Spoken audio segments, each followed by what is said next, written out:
This week on the Race Report, we'll take you to Broome-Tioga Sports Center for some off-roading, more highlights from opening night at Thunder Mountain Speedway, and more interviews from the Grippen Park BMX riders and Southern Tier Speed World.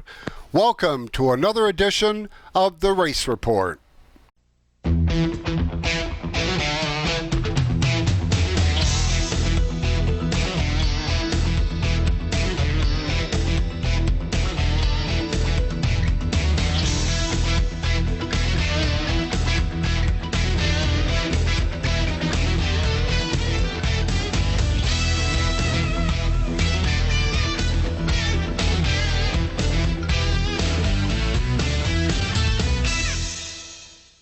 Hi everyone, welcome to another edition of the Race Report. I'm Ron Hills.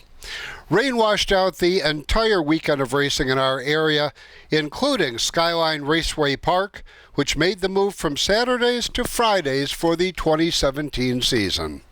Tell us about your decision to change from Saturday to Friday. Well, we're still trying to figure out why I really bought the racetrack, but things went really well last year for us, and me and Carl got together over the winter and decided to go Friday nights, and things have been really positive since, and it's coming together nice, and we're looking really forward to a nice season together. After your freshman season last year, some ups and downs, what lessons did you learn last year that you can carry over to 2017? Try not to listen to just one person. If 10 come to you with the same thing, then you got to really perk up. But if one goes, just kind of keep it in the back of your mind, but maybe not act on it quite so quick. Let's talk about any changes to classes or rules for this year. The rules have been changed a little bit, not too much so. Thunder Mountain is the same rules that we have now with our 4-cylinders, opens, crates, street stocks, and the IMCAs. And we're all going to be on the same page. We got some pretty cool tools to work with. We got a cam doctor, we got a cubic inch tester, and a bunch of other tools to be doing tech, keep these guys on an even playing field. And we got a lot of positive response out of that too. Will the move to Friday affect your starting time? Yeah, we're going to change that to 7:15. Give everybody a chance to get out of work, give us a little chance to get out of work and get to the track and get things done, and a lot of positive stuff happening. Okay, for our viewers that want to see what's going on, let's talk about your social media. Yeah, we got our Facebook site, Skyline Raceway Park, and our website, Skyline Raceway New York. Get on there. It's got all the updates we need to do, and you need to keep updated. We will be on Facebook a lot with posts for any type of changes that are coming, weather permitting, stuff like that. We're looking forward to a really strong season, a lot of positive results down here at this mall show, and we're pretty excited. Dean, good luck on your second year. All right, thank you, man. Appreciate it. Pete Fowlston is one of the youngest drivers in this area. He's following in his dad's footsteps. The Race Report's Jim Chase has the story. Well, for the Race Report, we're down here for probably one of our youngest drivers starting out in his inaugural season here in the street stock division. Pete Fowlston going to be driving this machine here at the Skyline Raceway? Yes. Absolutely. So what made you decide to get into the stock car racing? I know you've been at the Skyline track for a number of years watching your dad race, and kind of an accomplished racer himself. So your chance to step in behind the big gas pedal. Yeah.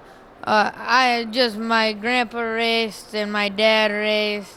I figured I want to race too, You want to be out the track and where all the excitement's at, right? Right. Okay, so a lot of work went into building this brand new car. It looks pretty sharp. Yeah. This is my dad's last year's car. We just put a new body on it. Yeah. So what's your expectations for the first season? You're how old? I am 14 years old. And my expectation for this season is to learn how to drive, maybe get Rookie of the Year.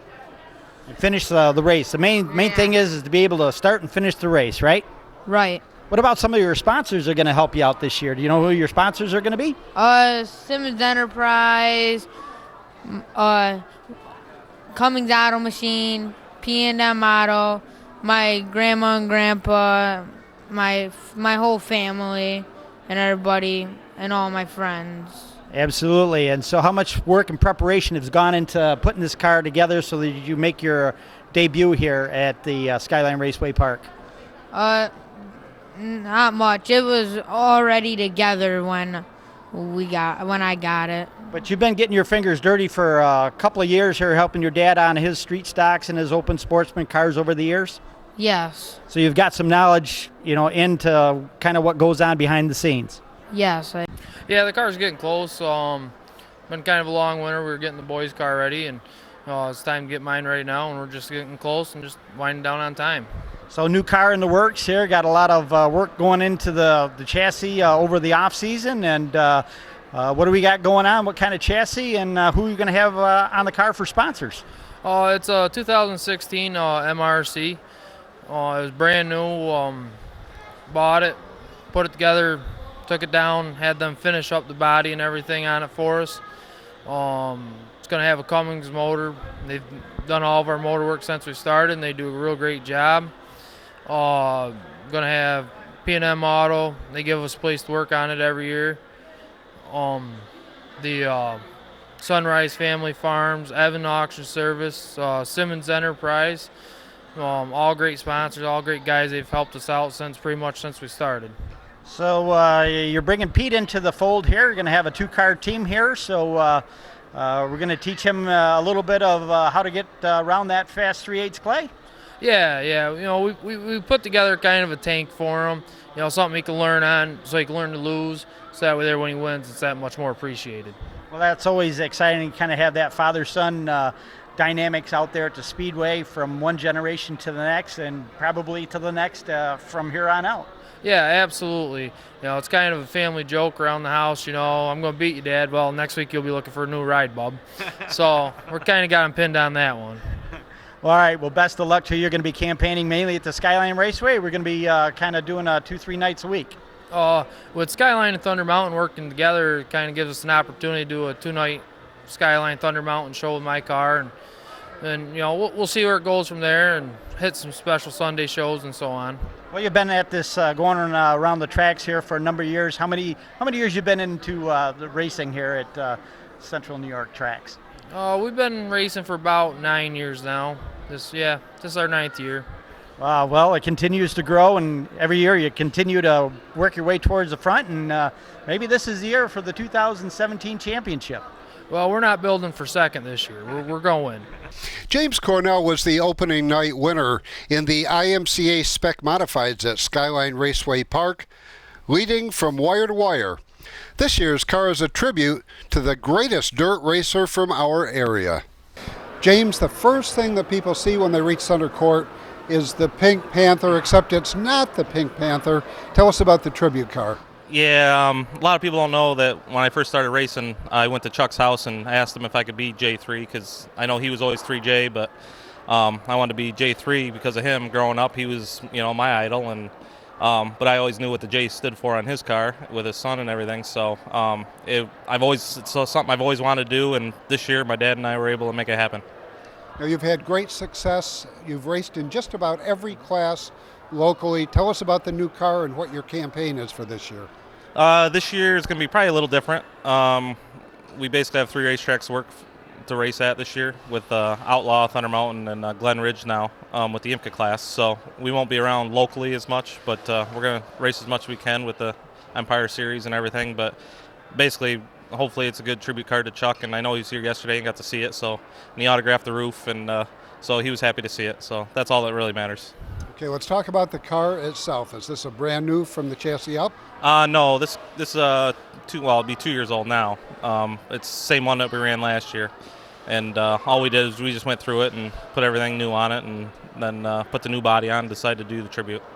Okay, how was last season? It was good. We won 10 races, or 11 races actually, and won the championship at I-88 and finished second to Matt Cole at 5 Mile, but we only finished second by like 2 or 3 points, I think. And but it was a good year. Now, how has your past experience at Outlaw and Thunder Mountain been? I won one of the series races last year at Outlaw. Thunder Mountain, I've driven the modified up there. I've driven the street stock and haven't had great luck, but we'll be up there a lot more this year, and we plan on doing well. Okay, let's talk about the people that make it possible, the crew and the sponsors. Yeah, my dad. He does all the hard work in the garage every week, and my mom, my family, my brother. But Doug's Speed Shop is big. Bob supports me, and he supports a lot of local racers. And RJ Mobile Home, Gary Smith, his whole family. All-Star Performance, Bilstein Shocks, Cornell Trannies, and Russell's Garage, Russell Henderson. He's one of the big reasons we're in the show this year, and I got to thank him also. Okay, for your fans out there, do you use any social media to keep them up on your racing? Mainly Facebook. Once in a while I'll post it on there and stuff, but normally a lot of the racetracks are getting better at posting stuff on Facebook, so I'll share it and all the results and stuff, so pretty much that's where you can find them. James, good luck this year. Thank you. Skyview Drag's General Manager Amy Culver will be our first guest of the season on the Race Report. She'll tell us about the exciting season ahead at the Tioga Center Drag Racing Facility.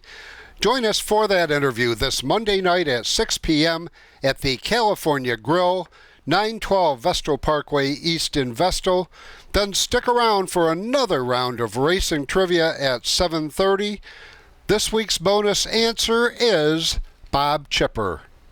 A look at off-roading when the Race Report continues. You're watching the Race Report on Fox 40.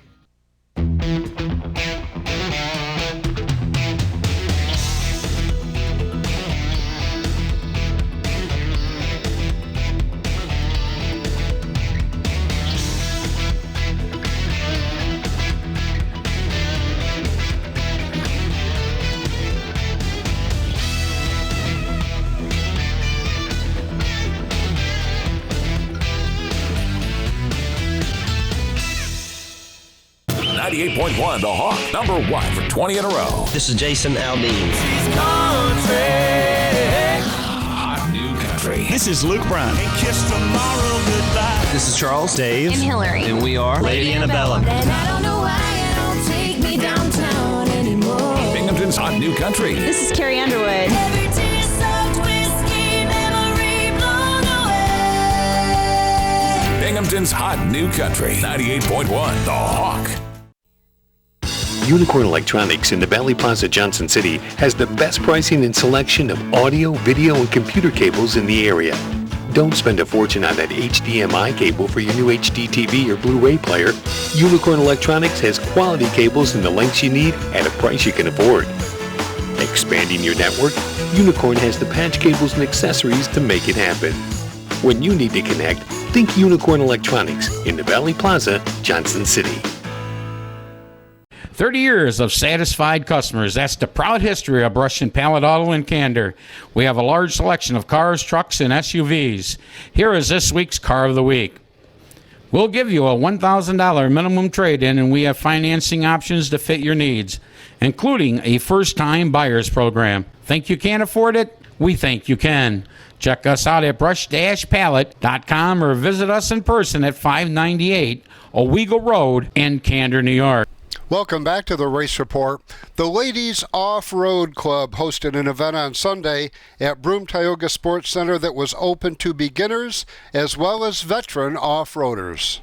Professional coaches were on hand to get the new participants off to a safe start. Oh, sure. So my name is Scott Trager. I am owner of Northeast Off-Road Adventures in Ellenville, New York. We're partnering today with Jeep Girls Rock for and also OK Four-Wheel Drive for Women's Wheeling Day. And what we're doing is to build the confidence for women in taking their four-wheel drive vehicles out on the trails in a safe, responsible way, teaching them how to go into four-low, how to navigate some obstacles, how to drive those people with manual transmissions, how to make sure that they don't roll backwards when driving, and just to have fun out on the trails. I first got involved with off-roading. I have a job that's really cerebral. I work in Manhattan during the day and I'm behind a desk. My eldest son, about 10, 11 years ago, we had a Jeep and he said, "Hey, why don't we try off-roading once before we get rid of it, Dad?" So I went out on an organized off-road adventure and it was amazing. It was fun.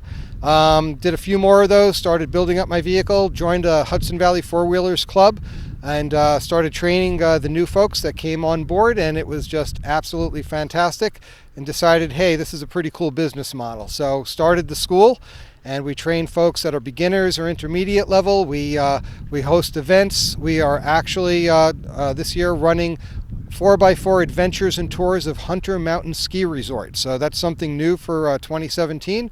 And we also have corporate outings and anything to do with four-wheel adventures. Off-roading really has been growing nationwide. It's something that's really big out west with a lot of the big competitions that take place and the beautiful areas of Moab, California. On the East Coast, we have a number of great places to go as well. Off-road parks like Roush Creek, Anthracite Outdoor Adventure Area, both of those are in Pennsylvania. These are skills that people could really use whether they're driving off-road or they're driving in snow. We train folks that are going out to Africa or out to the Australian outback. We just trained a family this last weekend and spent 3 days training them on sand extraction, like for driving on beaches or through dunes. So there's a lot of different techniques that you can use and learn in just regular, your everyday off-road driving, as well as on pavement driving too. A lot of techniques are transferable, and it's fun. It's a lot of fun. We've done a couple of different women's wheeling days last year out in Pennsylvania. This was the first one. We were invited to come out, so we're donating our time and our expertise today to help more and more women learn how to do this. It's a great confidence builder. A lot of people have four-wheel drive vehicles, Jeeps, Land Rovers, Mercedes, G-Wagons, whatever it may be. We want you to go out, enjoy it in a safe, responsible way. Our school is located in Ellenville, New York, and the URL is NY, as in New York, NY Off-Road Driving. The name, you can just Google us, Northeast Off-Road Adventures. You can also take a look at Hunter Mountain's 4x4 Adventures, and that'll get you over to our page as well. So we have ride-alongs available. We actually have a fleet of rental Jeeps if you wanted to come out and just give it a try yourself. There's all sorts of options. So you can come out, just explore it. We have introductory classes, beginner classes, intermediate and advanced skills training as well. We are certified by the International Four-Wheel Drive Trainers Association. So that's a globally recognized organization for excellence in education. And that's what we are, four-wheel drive educators. Several first-time off-roaders made the journey to Sunday's event and left with new friendships. We traveled from Maine, which was over 7 hours to get here. Long ride. How did you first get involved in off-roading? My daughter does it, and it's a bonding thing that we have, which is awesome. And today is your first doing this, yes. I've done a trail ride or two, and I find puddles here and there. I like mud, like it dirty. Tell us a little bit about your vehicle. I have a 2004 Wrangler TJ, soft top, got 33-inch tires on it. I've only had it a couple months. I have a 2001 Cherokee at home that's stock, but it's great. I love it. Now, is it strictly dedicated to off-roading, or is this your grocery getter? No, this is my daily driver. Yep, so I have to be careful and be good to her. I'd like to do more. A couple years ago, I went to one backwoods farm, which is awesome, great people, but I would like to go more often. Life's too short. I heard about this event from Facebook for Jeep Girls online, and I got to talk to the people running it, and knew I always wanted to off-road since before I got my Jeep, and thought this would be the great experience to learn. Tell us about your experience today. How did things go? It's been wonderful. It started actually last night with meeting all the wonderful ladies and camping out, and then this morning starting with a class at this basic introduction to our Jeeps, and then going and learning some of the application and taking it out on an obstacle course with some very friendly and helpful people from Northeast. How much did they emphasize safety? Safety is first. Was what we learned today, is to keep ourselves safe and keep our vehicles safe. So is this just the start of something you want to get more involved with? Yes, from what I've already experienced today, this is something I'm definitely going to get involved with and keep pursuing. Are there any off-road groups up in the Rochester area? I have heard there are. I haven't discovered them yet, but I got in touch with some of the ladies here that are going to help me get in touch with them too. This was awesome so far. The team that taught us the basics, it was great. This is my first time ever behind a wheel of a Jeep four-wheeling, and I was so nervous, but they talked you through it step by step, and it was just a great experience. Their team of NORA instructors go through everything from front to back on your vehicle, and go through your safety features. And like I said, it was an awesome experience, and I can't wait to get back out there. Do you feel comfortable going out after the training? I do. I'm very excited. Okay, so that sounds like this is just the start of a great friendship between me and my Jeep. Wow, what kind of Jeep do you have now? I have a 2013 Jeep Wrangler. It's a lifted with 4-inch lift, 37-inch tires. I have some air lockers, and it's pretty well stocked up with a lot of the essentials for going out and having a good time. Is off-roading a family activity? We are starting. I bought my first Jeep. My stepdaughter had just bought her first Jeep, and my other stepdaughter is going to buy another Jeep, so we're going to be a Jeep family. Racing from Griffin Park and Thunder Mountain is still ahead, but first check out this week's Car of the Week from Brush and Pallet Auto Sales in Candor.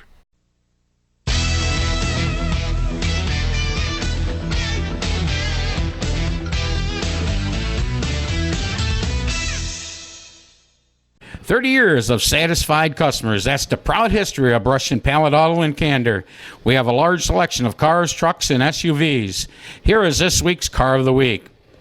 We'll give you a $1,000 minimum trade-in, and we have financing options to fit your needs, including a first-time buyers program. Think you can't afford it? We think you can. Check us out at brush-pallet.com or visit us in person at 598 Owego Road in Candor, New York. For 3 generations, we've been building world-class American performance. Like the new Edelbrock Power Package Top-End Kit, based on Edelbrock's powerful RPM crate engines. Each kit includes aluminum heads and intake, cam and lifters, gaskets, and hardware to build your own 400-plus horsepower Chevy small block. For 3 generations, it's pure American performance from the leader. Call now for your free Edelbrock catalog.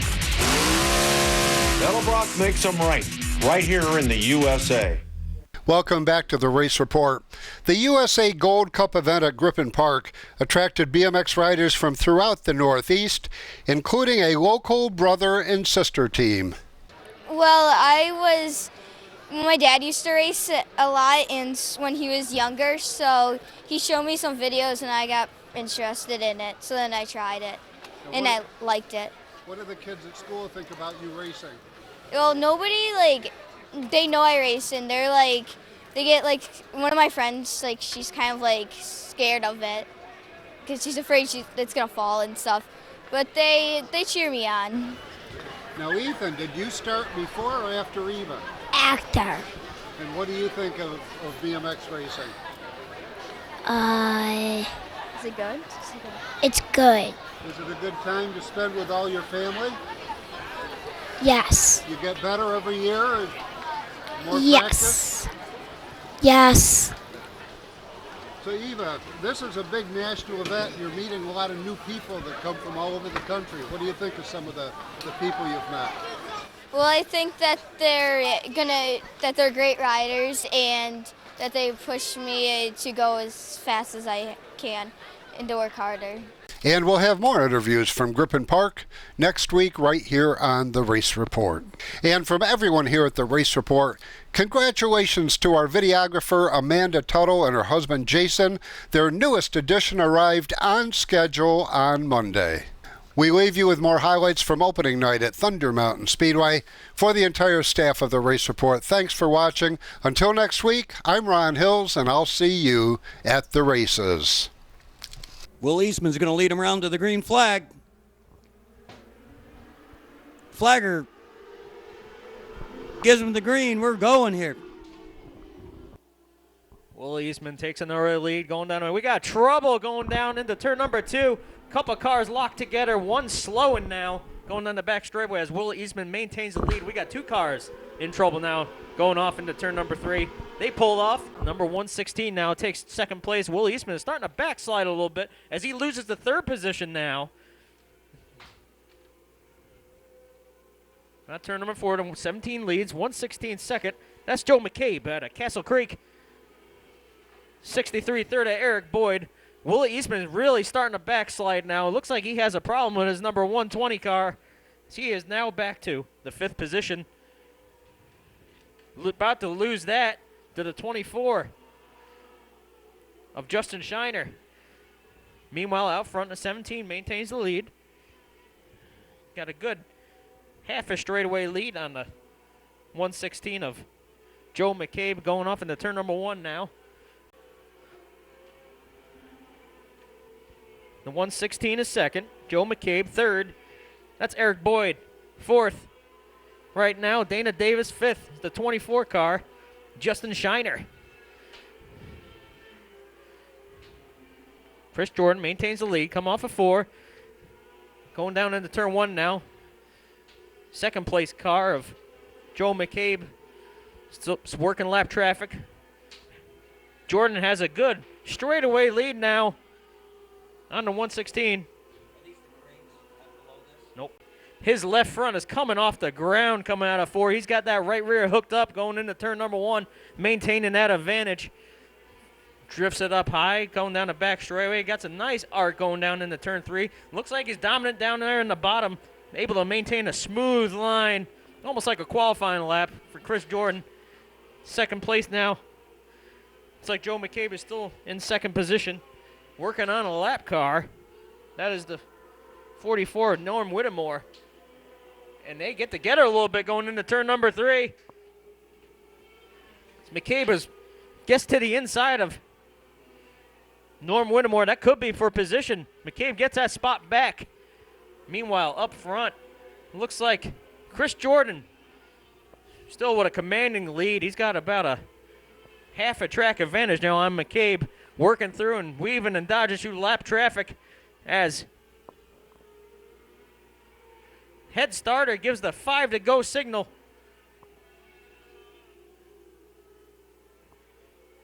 Number 17A going down the back straightaway. He's got a well command of this race right now. He negotiates lap traffic. Looks like the number 116 car, McCabe, is running second. The 99 car running third. And we have trouble going down into turn number 3. Lee goes off into turn number 1.